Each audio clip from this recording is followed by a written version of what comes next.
ప్రియమైన వారలారా, యేసుక్రీస్తు నామమున మీకు నా ప్రేమపూర్వక శుభాకాంక్షలు. సంతోషంగా ఉన్నారా? ప్రభువునందు ఎల్లప్పుడూ సంతోషంగా ఉండాలి. ఎందుకు దుఃఖంతో ఉన్నారు? ప్రభు అన్నిటినీ చూసుకుంటారు. ఆయన ఈ దినం మీకు అద్భుతం చేయుదురు కనుక ఎందుకు దుఃఖంగా ఉండాలి? ఆనందంతో ఉండాలి, సరేనా? ఈ స్థలమును చూసారా? నేను చెప్పాను కదా, కొచ్చిలో, కేరళ రాష్ట్రము కొచ్చిలో ఉన్న యూదుల సమాజ మందిరము. ఇక్కడ వ్రాయబడి ఉన్నది, Cochin Paradesi synagogue built in 1568లో oldest church in Commonwealth countries అని చెప్పి, ఇది ఒక పురాతనమైన ఒక ప్రార్థనా మందిరము. అయితే యూదులు ఇక్కడికి ఎలా వచ్చారని అనుకుంటున్నారా? పాత నిబంధన కాలంలోనే వచ్చారు. సొలొమోను కాలములో బోడలలో వస్తువుల్ని తీసుకొచ్చారు కదా, నెమలి ఈకలు, సుగంధ ద్రవ్యాల్లాంటివి. ఇవన్నీ పాత నిబంధన కాలంలో ఉన్నది. పట్టు లాంటివన్నీ ఇండియా నుండి తీసుకుని వెళ్ళినారు. అప్పట్లో సొలొమోను కాలంలో ఇండియాతో వ్యాపార లావాదేవీలు ఉండేవి. ఈ వస్తువులను సేకరించి పంపుటకు అనేక యూదులు ఇక్కడికి వచ్చారు. సొలొమోను కొరకు ఇక్కడ వస్తువుల్ని సేకరించి వారు ఓడల్లో పంపేవారు. అప్పట్లోనే యూదులు ఇక్కడికి నివసించుటకు వచ్చారు. దాని తర్వాత అనేకులు ఇక్కడే నివసించారు. అదేవిధంగా ఒక్కొక్క కాలంలో వచ్చి చెదిరిపోయినటువంటి యూదులు ఇక్కడికి వచ్చి నివసించారు. తోమా భారతదేశమునకు వచ్చినప్పుడు మొదట వచ్చిన స్థలము ఈ కేరళ రాష్ట్రమే. ఎందుకు ఆయన ఇక్కడికి వచ్చినారు అని అంటే, ఇక్కడ యూదులు ఉండేవారు.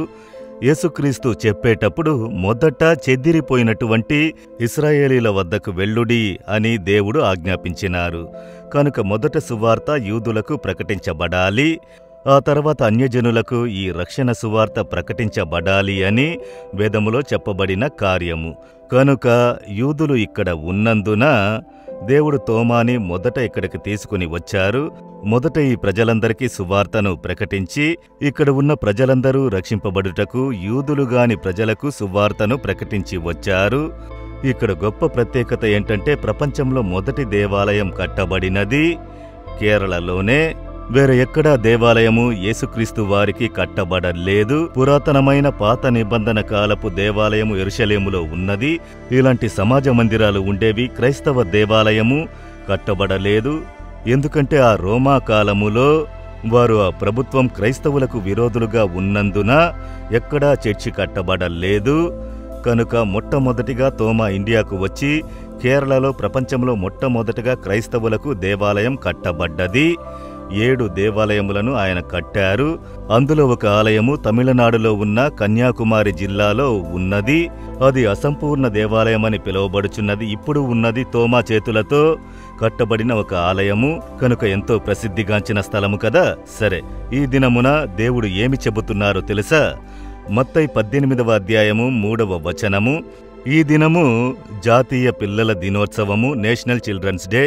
కనుక దాన్ని గురించి ఒక వేదవాక్యం చెప్పబడినది చూశారా? యేసు చెప్తున్నారు, మీరు మార్పు చెంది బిడ్డల వంటి వారైతేనే గాని పరలోక రాజ్యంలో ప్రవేశింపరని మీతో నిశ్చయముగా చెప్పుచున్నాను. యేసు చెప్పుచున్నారు, మీరు మార్పు నొంది బిడ్డల వంటి వారైతేనే. చిన్నపిల్లలను యేసు కంటి ముందు నిలిపి ఈ చిన్న బిడ్డల వలె మారండి అని చెబుతున్నాడు. మార్పు చెంది మీ చెడ్డ మార్గములు, తారుమారైన స్వభావమును మాని ఇక పిల్లల వలె మార్పు నొందుడి. చిన్న బిడ్డల వలె మారమని ఎందుకు చెప్పుచున్నారు అని అంటే, చిన్నపిల్లల్ని చూడండి. 1 సంవత్సరం, 2 సంవత్సరములు, 3 సంవత్సరముల వయసు కలిగిన పిల్లల్ని చూశారంటే ఆ పిల్లల్లో కల్మషము ఉండదు, కపటము ఉండదు. మీరు అపోస్తలులు 2వ అధ్యాయం చివరి వచనములో చూస్తే, యేసుక్రీస్తుని అంగీకరించిన దైవ పిల్లలు ఆదిమ సంఘములో వారు ఎలా ఉన్నారంటే, కపటము లేని హృదయము గలవారై ఉండిరి. కపటము లేని ఒక హృదయము, ఇదే చాలా ముఖ్యము. అనేకులు దాన్ని గురించి యోచించటలేదు.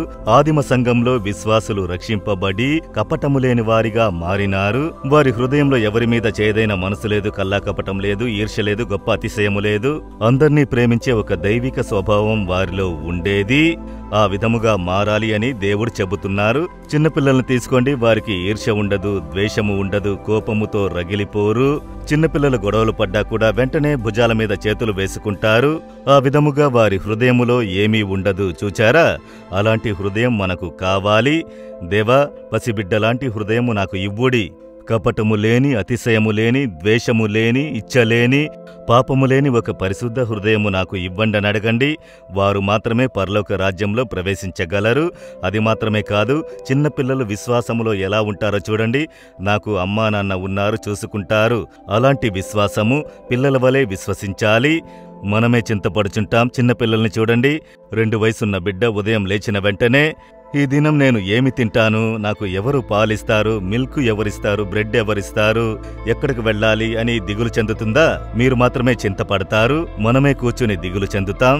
చిన్నపిల్లలు దేన్ని గురించి చింతపడరు. ఎందుకంటే నాకు తండ్రి ఉన్నాడు, అమ్మ ఉన్నది, నా అవసరాలు చూసుకుంటారు అన్న విశ్వాసము. ఆ విధమైన విశ్వాసము మనకు ఉండాలి. నాకు యేసు ఉన్నారు, నా పరమ తండ్రి ఉన్నారు, ఆయన చూసుకుంటారు, నేనెందుకు దిగులు చెందాలి? ఆ విధంగా చిన్న బిడ్డల వలె మనం మారాలి. సమర్పించుకుందామా? ఇది ఒకే రోజులో జరగదు.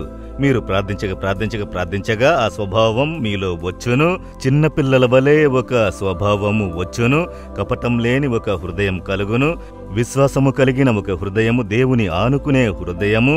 పిల్లలు ఎప్పుడూ తల్లిదండ్రుల్ని ఆనుకుని ఉంటారు కదా, అదేవిధంగా మనం కూడా దేవుని ఆనుకుని జీవించే జీవితం మనకు రావాలి.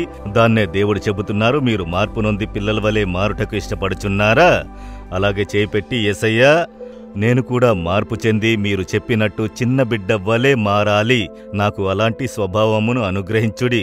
ఈ పిల్లల దినోత్సవంలో ఇండియాలో ఉన్న, మా దేశములోనున్న పిల్లలందరి కొరకు ప్రార్థించుచున్నాము. పిల్లలను భద్రంగా కాపాడుడి. పిల్లలను ఏ కీడు తాకకుండా కాపాడుడి. పిల్లల మీద మీ కరము ఉంచి ఆశీర్వదించి నడిపించునుగాక. యేసు నామములో ప్రార్థించుచున్నాము తండ్రి. Amen, amen.